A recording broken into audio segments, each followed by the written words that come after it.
For nearly 40 years, abortion has been legal in the United States. For even longer, people have argued that it is an appropriate solution to problem pregnancies. The information which I am about to share with you proves that this is not appropriate. My proposition is that abortion is harmful to the women who make the decision to abort their unborn children. One of my examples, who I would like to give a background on, her name is Nancy Jo Mann. She became pregnant when she was 16 years old, and her mother insisted that she have an abortion because she said that she would shame her family. This woman decided and said that she wanted to get married, and her father supported her, so she went along and did that. So she had her first baby and then had a second one, and after she had the second one, her husband decided to leave her. Immediately after this, she got married again and became pregnant again. At this point, her second husband decided that he couldn't handle the pressure either, so she went back to her parents to find out what she should do. Her mother again insisted that she have an abortion, and this time she went along with it, thinking that maybe her husband would come back. So my three supporting claims are that abortion encourages women to be weak, that abortion does serious psychological harm to these women, and that it also does serious physical harm. So this lady says in an introduction to a book written by David Reardon on abortion, instead of helping women to be strong, independent, and capable of handling their lives in spite of the social prejudices against problem pregnancies, the expediency of abortion encourages women to be weak, dependent, and incapable of dealing with unexpected challenges. Rather than empowering these women, the choice to abort their children tells women that they cannot handle the pressures and the responsibility of having a child. This is exactly the opposite of what the advocates of abortion are trying to do. They're trying to empower women, and this is a strong move against that. My second point is that abortion does serious psychological harm to the mother of an aborted child. She says again, "Before that needle had entered my abdomen, I had liked myself. Though I may have had my share of problems, I had seen myself as basically a good person. I wasn't into any wild scenes. I was a good housewife and a loving mother.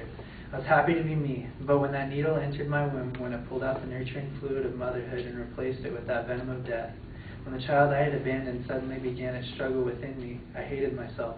It was that fast. Every bit of self-esteem, every value I had held dear, and every hope which I had ever dreamed were all stripped away by the poison of that one vain act. Every memory of joy was now tainted by the stench of death, and that moment of desperation which had led me to this healer's table had now positioned itself as ruler of my life. I had abandoned myself to despair, and despair was my future. There was no way to stop it. There was no way to put everything back the way it had been. I no longer had any control, any choice. I was powerless. I was weak, and I was a murderer." In a survey of 252 women who had undergone an abortion, the WEBA, which is the acronym for Women Exploited by Abortion, found that 94% of these women were willing to admit to having psychological and emotional complications attributable with their abortions. 73% of these women surveyed said that negative impact was severe. 14% said it was moderate, 7% said it was only minor, and 6% were unsure as to the psychological effects. These complications include, but are not limited to, women describing themselves as suicidal, which was 62%. The women admitting to making one or more suicidal attempts, which was 20%. These women admitting to drinking more heavily after their abortions, 33%, or becoming alcoholics, which is 15%. These women admitting to beginning use or increased use of drugs, 40%, or becoming drug addicts, 11%. These women also admitted to engaging in child abuse or child neglect, which is 5% of them. And an astonishing amount of women experienced sexual coldness or revulsion of sex at nearly 50%. My third claim is that abortion can seriously harm women physically who choose to undergo this procedure. The physical consequences of abortion range from minor complications such as headaches and nausea to quite serious ones such as chronic infections or a punctured uterus. Although some of the after effects show up almost immediately after abortion, many of the more serious complications, such as permanent infertility, can take years to become apparent.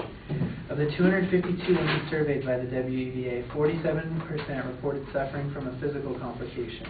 Of this 47%, 40% claimed to have only a minor problem, 26% claimed moderately severe problems, and 35% described it as very severe. The most frequent short-term complications include postoperative hemorrhage, 15%, infection, 9% of women, and incomplete abortions, clotting cramps, irregular periods, chronic bleeding, chronic infections, exhaustion, loss of weight, pelvic inflammatory disease, and endometriosis. Long-term physical problems are usually much more severe and permanent. Of the women surveyed, 6% were forced to undergo a hysterectomy to remove a damaged uterus, 8% were left sterile by complications with the abortion procedure, and 4% developed cervical cancer. Miscarriages after having an abortion are also a very typical after effect.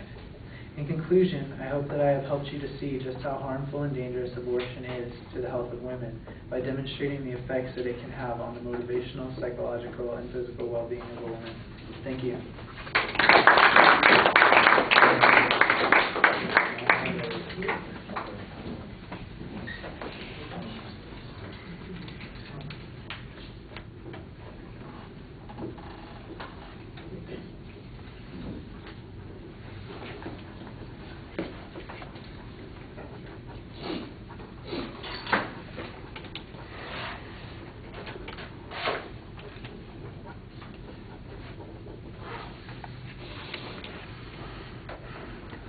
All right, you've got a clear statement of what the proposition is. Your preview's okay. It was only, it was kind of partial. I think you need to be a little bit more certain about how those claims are going to come up. But when you get to them, you did a very good job of citing them. On the example, it was a little confusing because you kind of start with the example in part of your introduction, and then you come back to that example and use it on the first point. And I'm going, okay, so that fits there, and I understand what you're saying there.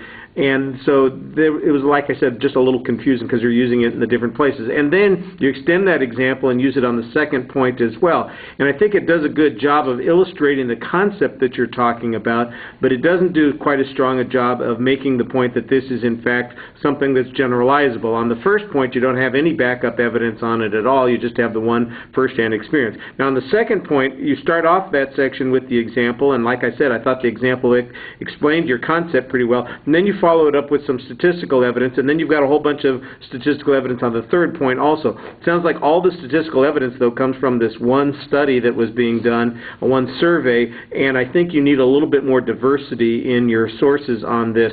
I don't know anything about that survey, but for example, if I was the respondent on this, that would be one of the first places I'd look to see what the credibility of this source is. It sounds like they interviewed a limited number of people. How generalizable is this information? If you had additional information outside of that, I think it would be a lot stronger. You did a good job trying to explain on the first point especially this concept of dependence the issues of how people see themselves negatively as a consequence there. That was the thing, like I said, that you had the hardest time quantifying. The other information I thought that you did a lot better job on. I thought it flowed pretty well. You did a good job speaking to us. I thought you kind of rushed the exit of the speech, but you had a good summary there at the end. All right, thank you.